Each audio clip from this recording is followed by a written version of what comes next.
రాష్ట్రంలోని 14 లక్షల మంది BC, SC, ST, EBC, minority విద్యార్థుల యొక్క ఫీజుల బకాయి చెల్లించమంటే ముఖ్యమంత్రి 3 సంవత్సరాలు దాదాపు దగ్గరకు వచ్చిన 3 ఆర్థిక విద్యా సంవత్సరాల యొక్క ఫీజులు చెల్లించకుండా విద్యార్థుల జీవితాలతో చెలగాటమాడుతున్నారు.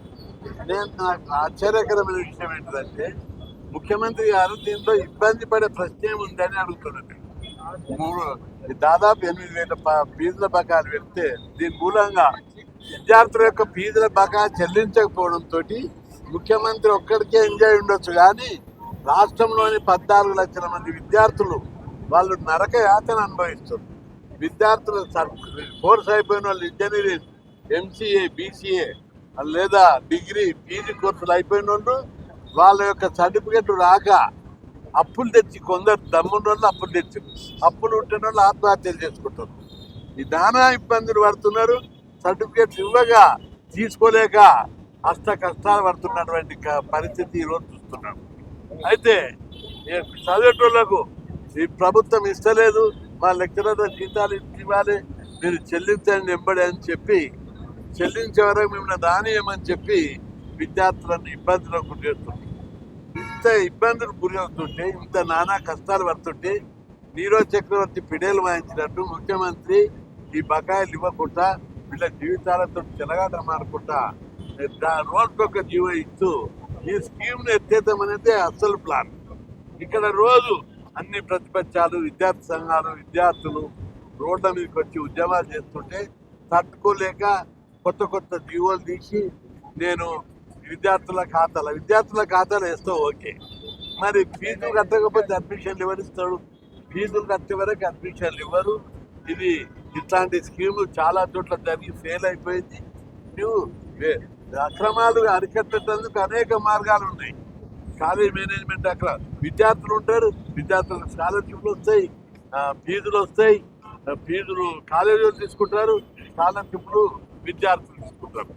దీనికి అనేక ప్రత్యామ్నాయ మార్గాలు ఉన్నప్పటికీ కూడా కేవలం ఒక కుట్రపూరితంగా, ఉద్దేశపూర్వకంగా బీసీ, ఎస్సీలు చదువుకోరాదనే ఒక ఉద్దేశంతో ఈ ఫీజుల బకాయిలు చెల్లించకుండా రాష్ట్ర ప్రభుత్వం బీసీ, ఎస్సీలతో చెలగాట మారుతుంది. ముఖ్యమంత్రి గారు బీసీ వెల్ఫేర్ డిపార్ట్మెంట్లోనే కమిషనర్ బీసీ లేడు, సెక్రటరీ బీసీ లేడు, ఇన్ఛార్జీలతో నడుపుతున్నారు.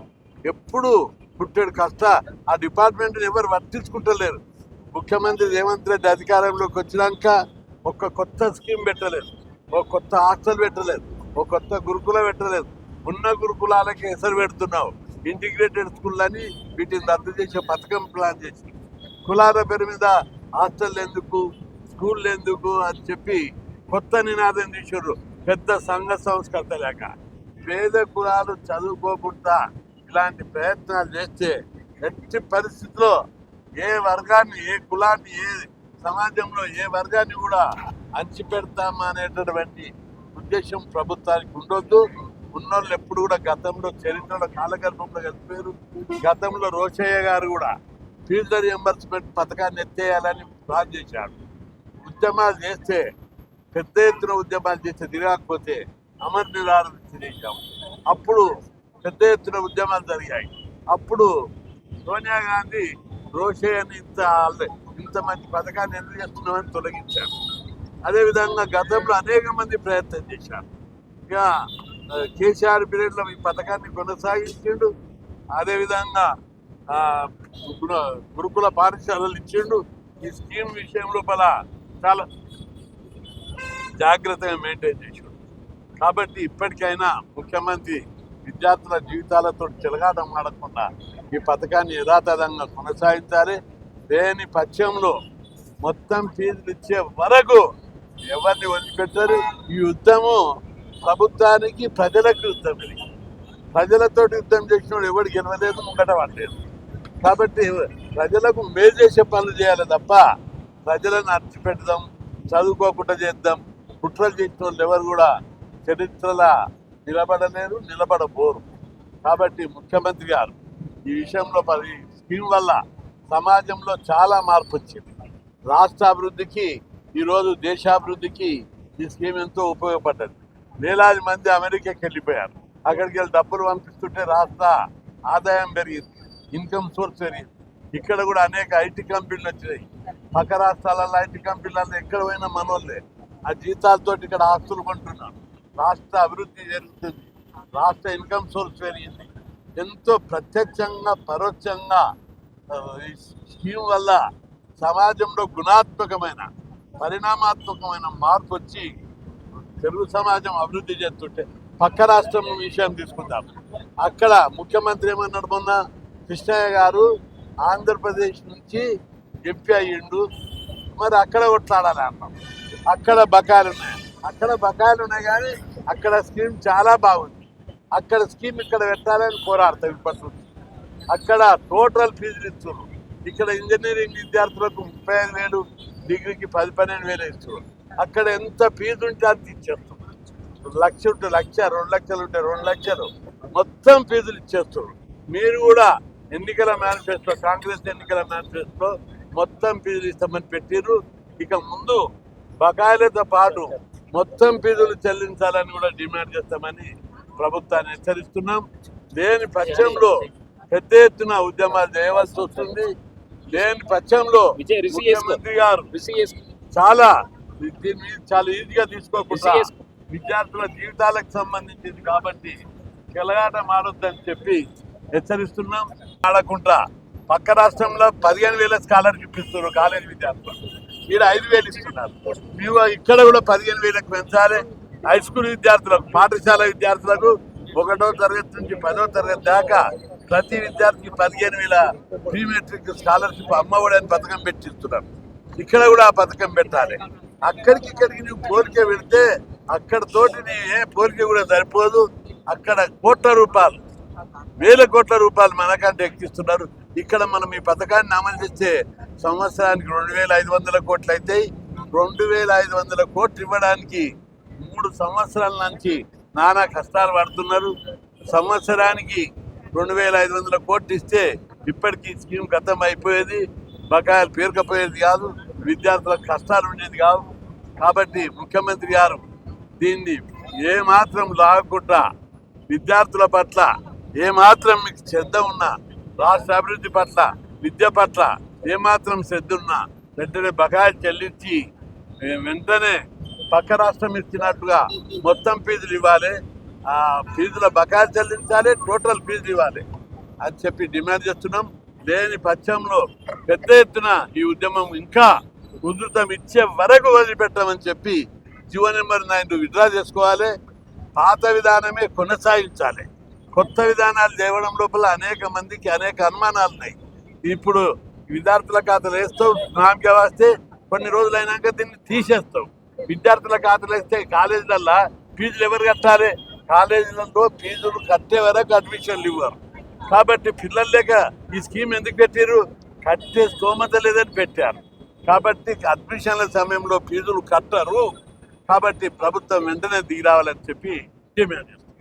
ప్రభుత్వాన్ని తీవ్రంగా హెచ్చరిస్తా ఉన్నాం. ప్రపంచవ్యాప్తంగా యువతలో, విద్యార్థుల్లో వెల్లుబుక్కుతున్నటువంటి ఆందోళన, వారు ఎదుర్కొంటున్నటువంటి సమస్యల పరిష్కారంలో ప్రభుత్వాలు కొనసాగిస్తున్నటువంటి నిర్వాహకం వల్ల అనేక దేశాలు యువత, నిరుద్యోగులు, విద్యార్థులు అట్టుడుకుతున్నటువంటి క్రమంలో తెలంగాణలో గత ప్రభుత్వాల కంటే భిన్నంగా అన్ని విధాలుగా విద్యార్థి లోకాన్ని ఆదుకుంటామని చెప్పినటువంటి ఈ ప్రభుత్వం అధికారంలోకి వచ్చిన తర్వాత ఇవాళ ప్రపంచవ్యాప్తంగా వచ్చినటువంటి మార్పుల్లో భాగంగా అనేక దేశాలు, అడ్వాన్స్డ్ దేశాలు ఏవైతే ఉన్నాయో విద్యను, వైద్యాన్ని ఉచితంగా ప్రజలకు అందించి ఆ దేశంలో ఉండేటువంటి ప్రతి యువకుడు, ప్రతి విద్యార్థి ఒక శక్తిగా రూపాంతరం చెందేటువంటి సానుకూల పరిస్థితులు కల్పిస్తూ ఉంటే ఇక్కడ రేవంత్ రెడ్డి ప్రభుత్వం అన్ని వర్గాలు, ప్రత్యేకించి విద్యార్థులు, యువకులు బజార్న పడేటువంటి దుర్మార్గపు విధానాన్ని కొనసాగిస్తూ ఉన్నది. విద్య అనేది విద్యార్థుల ప్రాథమిక హక్కు.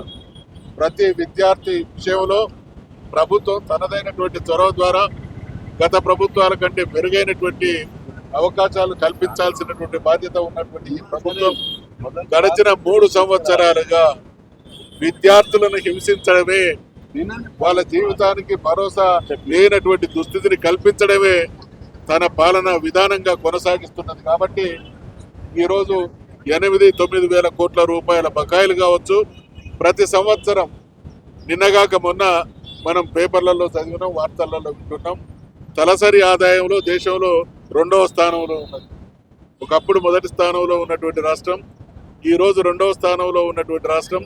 పక్క రాష్ట్రాల తలసరి ఆదాయం తక్కువ ఉన్నా వాళ్ళు విద్యార్థుల విషయంలో చూపిస్తున్నటువంటి చొరవ, విద్యార్థులకు వాళ్ళు ప్రోత్సహిస్తున్నటువంటి తీరును చూసిన తర్వాతనైనా మరి ఆ పరిస్థితిని కొనసాగించాల్సినటువంటి ప్రభుత్వం అనేక రకాలైనటువంటి సాకులు, మీనమేషాలు, వక్రీకరణలు ఒక ఆందోళనకరమైనటువంటి పరిస్థితి సృష్టిస్తా ఉంది.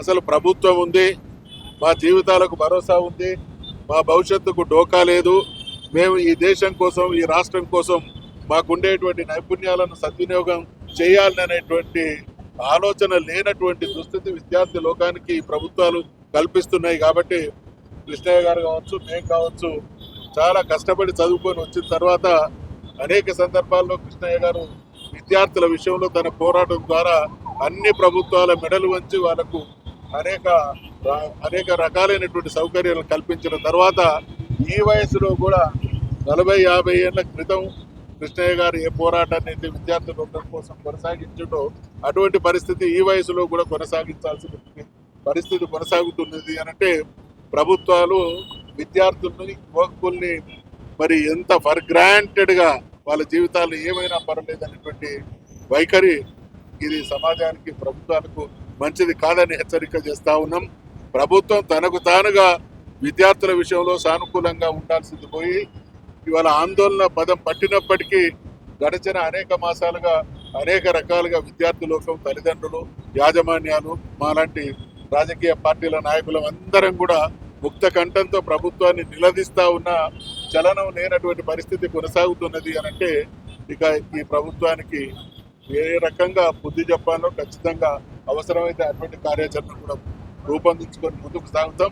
విద్యార్థులకు న్యాయం జరిగేంత వరకు రాజకీయాలకు, పార్టీలకు అతీతంగా విద్యార్థుల కోసం అందరం కూడా కలిసి ఏ రకమైనటువంటి పోరాటానికైనా సన్నద్ధమైనటువంటి విషయాన్ని తెలియజేస్తాం. మధుసూదనాచారి అన్న గారికి ప్రత్యేక ధన్యవాదాలు తెలియజేస్తూ ఈ ప్రభుత్వం విద్యార్థులకు రావాల్సినటువంటి 10,000 కోట్ల ఫీజు బకాయిలు వెంటనే విడుదల చేయాలి, పూర్తి ఫీజులను ప్రభుత్వమే భరించాలి, పాత పద్ధతిలోనే స్కాలర్షిప్లు ఇవ్వాలని చెప్పి ముఖ్యంగా డిమాండ్ చేస్తున్న, లేని ఏడల పెద్ద ఎత్తున మిలిటెంట్ పోరాటం చేసి ఈ ప్రభుత్వ నాయకులను ఎక్కడికక్కడ స్తంభింపజేస్తామని చెప్పి హెచ్చరిస్తున్నాం. తక్షణమే విద్యార్థి సమస్యలు వెంటనే పరిష్కరించాలి. మీరే చెప్పారు విద్యార్థుల ఫీజు రిమెంట్ స్కాలర్షిప్ మొత్తం చెల్లిస్తామన్నారు. మీకు మూసీ ప్రాజెక్టులకు, మరి 4th సిటీలకు, గాంధీ విగ్రహాలకు కోట్లాది రూపాయలు ఉంటాయి, కానీ విద్యార్థులకు ఇస్తానికి ప్రభుత్వం దగ్గర డబ్బులు లేవని మేము అడుగుతున్నాం. ఇలా మీరు ఇచ్చినటువంటి ఏవే వాగ్దానాలు అవన్నీ నెరవేర్చాలి. విద్యాశాఖ మంత్రిని వెంటనే నియమించి విద్యార్థి సమస్యలు పరిష్కరించాలని డిమాండ్ చేసిన, లేని ఏడల పెద్ద ఎత్తున మిలిటెంట్ పోరాటం చేస్తామని చెప్పి హెచ్చరిస్తాం. ఈ రోజు తెలంగాణ రాష్ట్రంలో వేలాది మందితోని హైయర్ ఎడ్యుకేషన్, ఈ రోజు తెలంగాణ రాష్ట్రంలో విద్యార్థులకు జరిగే అన్యాయం, ఈ రోజు వేలాది మందితో హైయర్ ఎడ్యుకేషన్ ముట్టడి చేయడం జరిగింది. అదే మాదిరిగా 10,000 కోట్లు ఎస్సీ, ఎస్టీ, బీసీ విద్యార్థి మైనార్టీలకు 10,000 కోట్లు పెండింగ్ ఉన్నాయి. సిగ్గుండాలే ముఖ్యమంత్రి గారికి. కొద్దిగా కూడా దీని మీద శ్రద్ధ తీసుకోకుండా మాట్లాడుతున్నాడు. ఢిల్లీకి పోయి తెలంగాణ రాష్ట్రంలో డబ్బులు లేవు అని చెప్పి సిగ్గు లేకుండా ఢిల్లీకి పోయి మాట్లాడుతున్నాడు. ఇదేనా ఒక ముఖ్యమంత్రి హోదా నుండి నువ్వు చెప్పేది? బిడ్డ ఖబర్దార్ రేవంత్ రెడ్డి, తక్షణమే 10,000 కోట్లు ఇవ్వకపోతే రాష్ట్ర వ్యాప్తంగా మిలిటెంట్ అటాక్ చేస్తామని చెప్పి చెప్తున్నా. ఎందుకంటే తెలంగాణ రాష్ట్రంలో మూసీ సుందరీకరణకు డబ్బులుంటాయి, ఫ్యూచర్ సిటీకి డబ్బులుంటాయి, కానీ మా పేద విద్యార్థులకు డబ్బులు ఉండయా? మిస్టర్ ఖబర్దార్ రేవంత్ రెడ్డి, 2034 దాకా ముఖ్యమంత్రి అంటున్నావు. నువ్వు 2027 దిగిపోతే చూసుకో, రాసి పెట్టుకో ముఖ్యమంత్రి. కాబట్టి బీసీ, ఎస్సీ, ఎస్టీ, మైనార్టీ వాళ్లకు 10,000 కోట్లు తక్షణమే ఇవ్వాలి. లేని పక్షంలో మీ ఇల్లును ముట్టడిస్తామని చెప్తున్నాం. పేపర్ స్టేట్మెంట్ ఇస్తే కేసు, ప్రెస్ నోట్ పెడితే కేసు, మీడియా ముంగలు మాట్లాడితే కేసు, ఎవరి మీద కేసులు పెడతారో పెట్టుకో. కేసులకు భయపడటం కాదు. నువ్వే అంటావు నా మీద 84 ఉన్నా, నువ్వు అంటున్నావు మా మీద 120 ఉన్నారు. చూసుకో, నువ్వా నేను సిద్ధం. రేవంత్ రెడ్డి గారు తక్షణమే 10,000 కోట్లు విడుదల చేయకపోతే ఆగస్టు 15 వరకు రాష్ట్ర వ్యాప్తంగా నిరసన కార్యక్రమాలు, ఢిల్లీలో జంతర్ మంతర్ కాడ ఎట్లయితే విద్యార్థులందరూ నీటి మీద చేసిర్రో తెలంగాణ రాష్ట్రంలో ఇంద్ర పార్క్ లా అదే విధంగా నేను గద్దె తీస్తామని చెప్పి డిమాండ్ చేస్తున్నాం.